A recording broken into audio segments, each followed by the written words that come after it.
Hello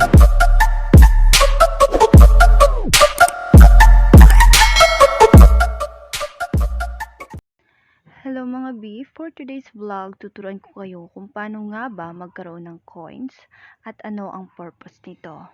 Bago yan, subscribe my YouTube channel.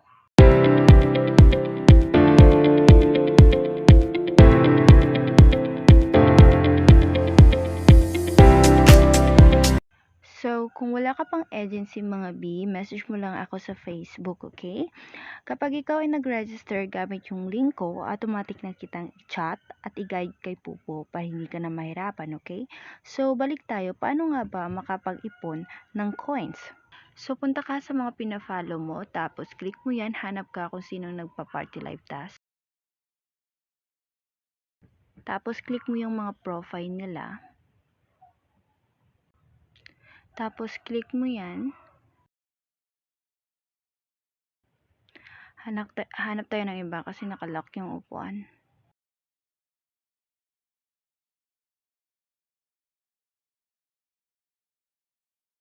So yun, kita mo yung nasa taas mga B, may baul or chest box. Pag nag-0-0 yan, click mo lang yan at makakatanggap ka ng 40 coins or 5 coins. For 10 times yan mga B. So sayang yan kung hindi mo mag-claim. Okay, next step naman tayo. Second step para magkaroon ng coins, yung tinatawag nilang GYC or Get Your Coins. Okay, kita mo yung nasa baba, firework will go off in, yung nagpa-firework, and then click mo yung Get Your Coins. So, ayun, mapupunta ka sa ibang nagpa-party live task.